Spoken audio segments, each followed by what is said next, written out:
Old school RuneScape is a really hard game, and the controls can often be intimidating to new players. Pretty much all of RuneScape's actions require the use of both the left click and the right click button. Although there are plenty of alternative devices one can use for these inputs, they often have even more buttons, joysticks, and trackballs that complicate things even more. Some even require expert knowledge to operate. However, there is one device that I found that could cut in half the number of inputs to old school RuneScape, and that is a mouse with a singular button. Welcome to my left-click only Ultimate Ironman. What is going on, guys? It is Miniman, by the way, and I am here with a brand new series for y'all. This is going to be kind of a filler series between my Minigame Only Ironman episodes, which, if you have not seen the most recent one of that, here is a link to that right there, and it'll also be in the description. Anyways, this account here may not seem too limiting at first, but we're going to go over some additional ground rules. First of all, I cannot use the default one-click option in the base client, because this would make this entirely pointless, and I would be able to do right-click actions with a left click. The focus is to only use actions that are left-click by default. So you load up the game, you're a brand new player, you're able to left-click what you can left-click, and you right-click what you can right-click. In that same vein, I can't use menu entry swapper from RuneLite, and I also can't use shift-click drop because it is not enabled by default. So the only way to get items out of my inventory is to consume them, alch them, or suicide. Finally, I cannot place items on tables.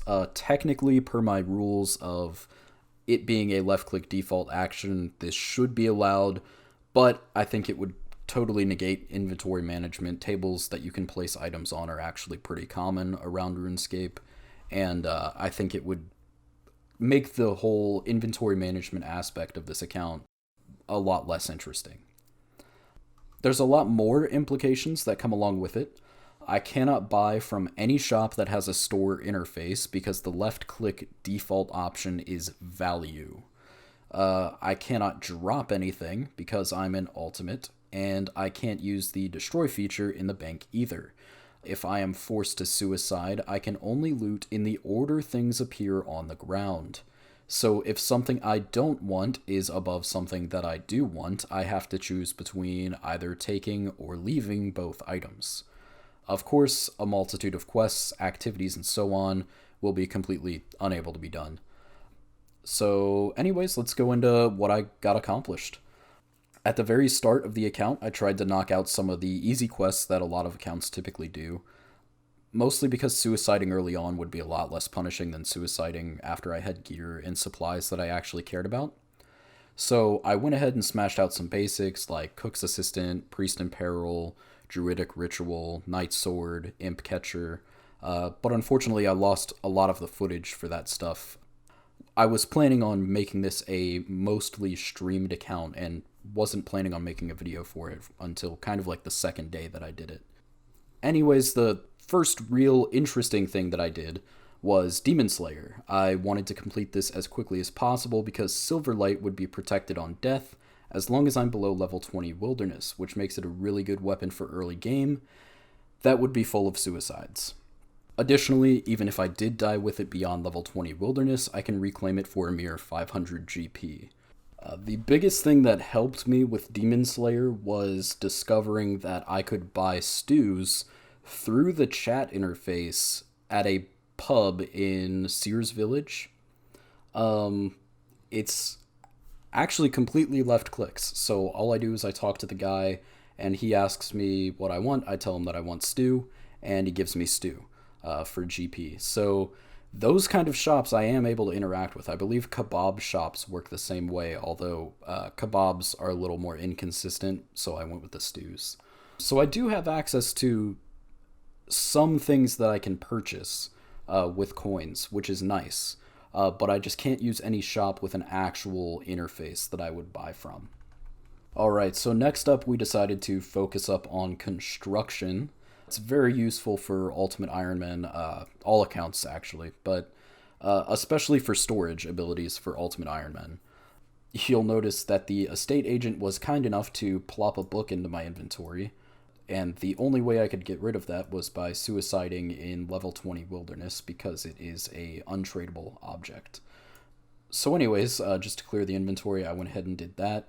And I was actually doing some experimentation with construction because the thing that makes construction difficult for this account is the left-click default option on a construction hotspot is walk here. Anybody who's done construction, you know there's a lot of right-clicking involved. You have to right-click both to build the object and to remove it. I actually went on my main account to do some testing and was able to discover that you can use flat packs on the hotspot and it will go ahead and build it. And that is a left-click action to use the flat pack on the hotspot.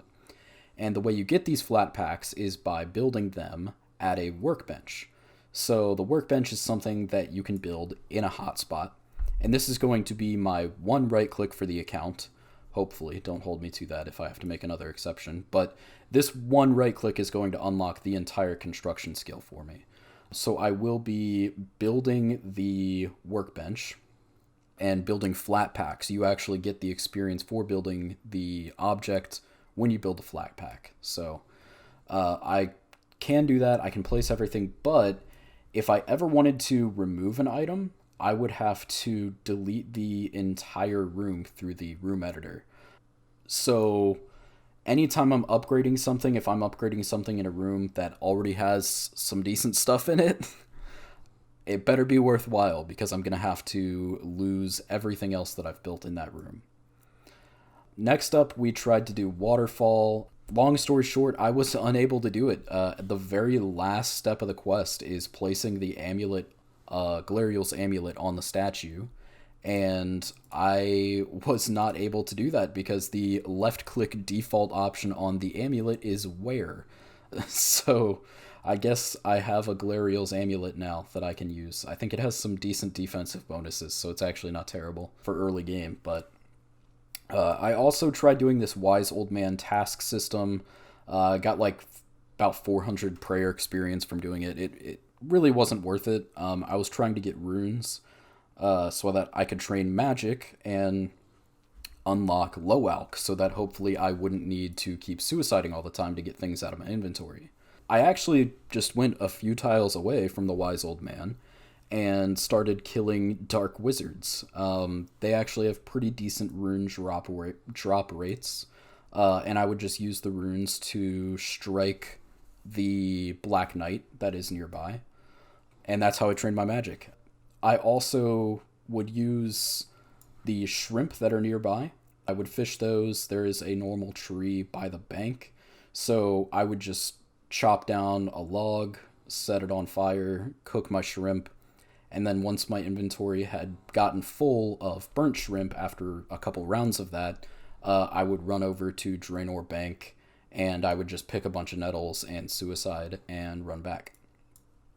Which is pretty convenient because my respawn's in Lumbridge, so it was, I would say, pretty effective. As a side note, this was a pretty fun experiment in findable objects. I actually learned that there is a tinderbox available within the Wise Old Man's house. There's a bookcase you can search and consistently get tinderboxes every time, which helped a lot for rebuilding.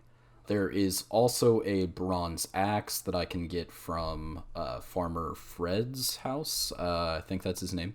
And there were a couple other tools and things that I found that basically just spawn locations, different things that I could search to have quick access to those tools after suiciding, which just useful knowledge for the account going forward.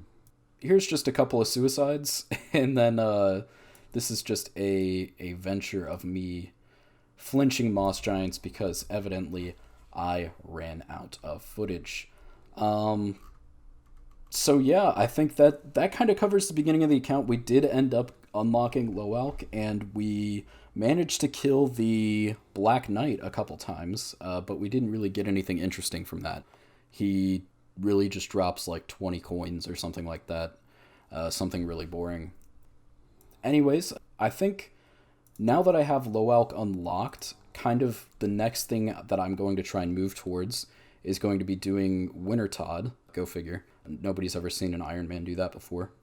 But I want to get Winter Todd done and out of the way because that's going to give me some good construction experience, and then I can go ahead and make my exception to build the highest tier workbench that I can. Once I have that done, I think we're going to be in good shape to start doing some more interesting stuff, hopefully getting some quests complete, and really just seeing how far we can take this account. I'd really like to see what it's capable of.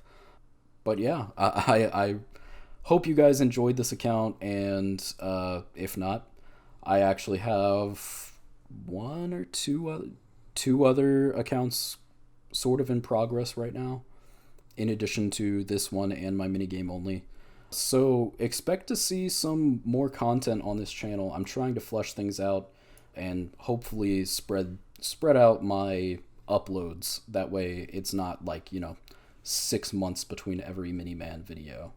So anyways, guys, I hope you enjoyed, and I'll see you next time.